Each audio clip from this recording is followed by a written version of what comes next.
Hey everyone, this is Wobbly Wallaby. I've been grinding for more than a month in Trio Saver Neo in order to get my character to Shadowblade.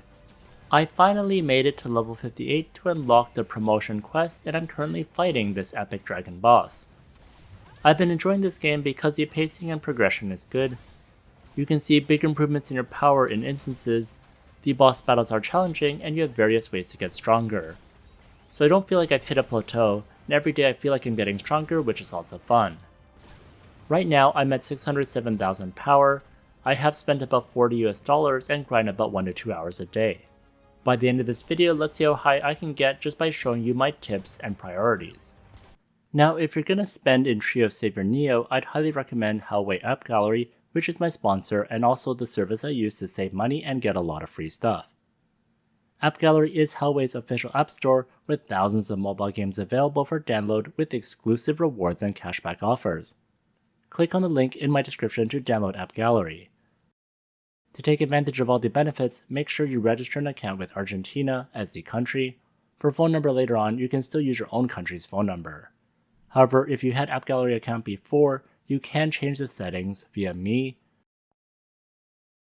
Settings, and then Country or Region. I'd follow these steps to change from Canada to Argentina so I could get the free stuff and the benefits.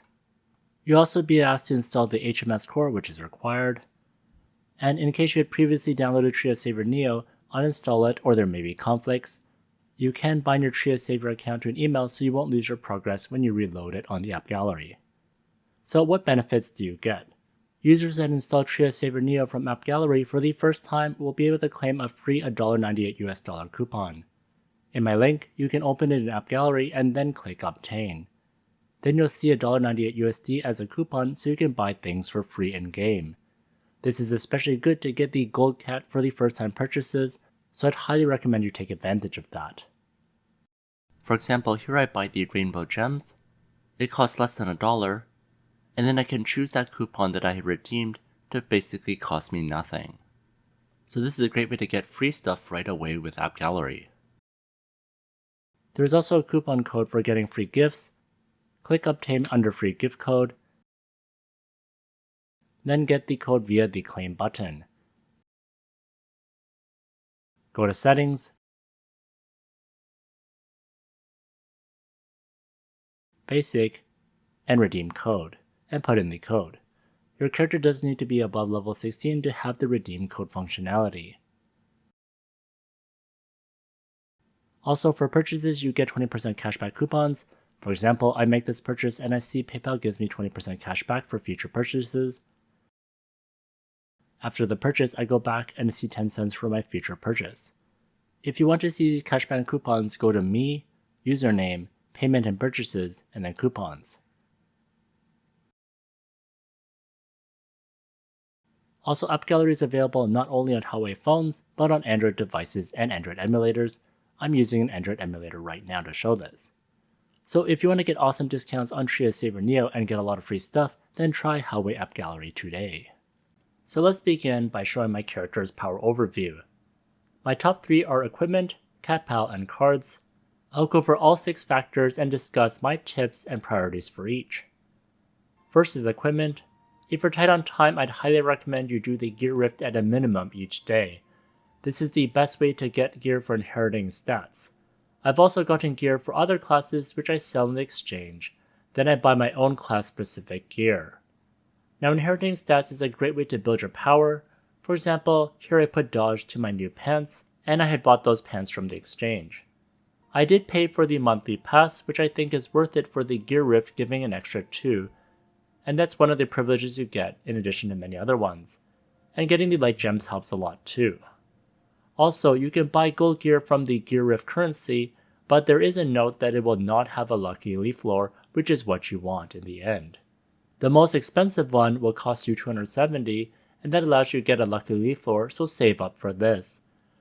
You can always buy gold gear from the exchange, so it's best to save this currency for a guaranteed leaf lore. And that's same with the light gems, save up for the guaranteed leaf lore. For example, I got the level 58 growth box for the leaf lore, then I chose the weapon one,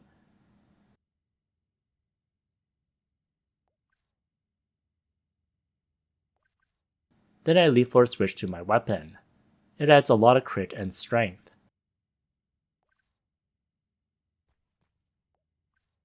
Now my power goes up 18,000, which is a ton. And the great thing about leaf floor is you can transfer it to other gear. For example, on my Spalders, I transferred it to my new one. So it's different from Inheritance where you'll destroy the existing one. For leaf floor, you can transfer it. Next is enhancing. This makes a big difference too. The idea is to get your Enhanced Master level up for a big boost. Try to level up all your equipment evenly, as that is the cheapest way to get the overall enhanced to the target level. For example, I hit rank 32, so I can get to the Enhanced Master 4 for a big boost in stats. Now for the enhanced scrolls, I had bought them with real money, as well as doing quests to get lots of scrolls. For example, I got these scrolls from the Sage Forest, Winter Hill, and Tierwoods from doing the quests there. And you can also see in Mole Port how much you would get, which is quite a lot. So definitely if you want to do quests, these are the ones that are worth it. Next are skills. For me, I grinded this from doing dailies. I didn't bother doing dancing or doing story all the time to get that extra EXP. Now I was able to reach max level fairly competitively just by doing dailies quite casually, and luckily there is a cap per day, so people can't get that far ahead in leveling, which is a nice balance feature. As you level up, you get more skills to invest in, and that's how your skills will increase. Now I am using the Shadowblade skill. I'm at 48,000 right now. However, if I enable Hunter, then I go up to 54,000. And then if I enable the Hunter DPS in the PvE for the recommendations, then I go to 60,000. Now I have noticed top people using Hunter skills still. For example, the top Hunter with 2.3 million power still uses Hunter skills, and you can see what they use. So just play around with the allocation of your skills. You can copy top hunters or use presets like I have. Your skills make a big difference, so definitely try to do your dailies as much as possible to get EXP. Next are cards. My strategy here is to try and put as many gold and red cards as possible. This comes down to grinding Big Card Cargo, Arena, and Abyssal Arena. I also try to get as much stat effects as possible for big bonuses, and I chose cards that are offensive compared to cards that give HP, block, or healing. That's more for support classes. I also try to get the cards to max enhancements by leveling them up and dismantling cards I don't need. For card refining, it's all luck, so you can definitely try it out. I eventually get new stats, which is higher, so I keep it, and this is a very rare occurrence for me, and this is probably the first time I got better stats. This feature is a bit too random for me to invest real money in this, as well as the enhancing cards can be quite painful too since they can level down, so it definitely takes a lot of patience and dismantling. Next are Catpals, which I did focus on quite a bit. Definitely aim for chains, as the chain effects are amazing. I'm going to cycle through these so you can see some of the effects.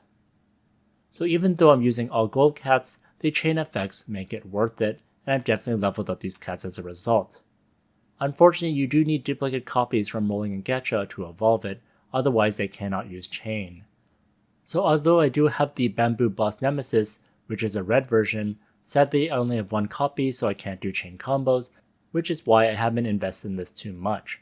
Also, leveling up cats is quite expensive and have very limited resources, so definitely be careful with who you level up. Now you must grind Archie Tower as much as possible to get the gacha tickets, and you'll get other resources to help your cats get stronger as well. And that's the same with the hero challenges. That was another huge source that I grinded whenever I had time to get gacha tickets. I personally have not bought any of the gacha roll packs, as I find the pity to be fairly high. Also, you're not guaranteed to get what you want due to the pool size, so I prefer to grind it instead and spend money on more guaranteed value. But with what I had, I was able to get the gold cats I need, which was a bit of luck and also a lot of grinding.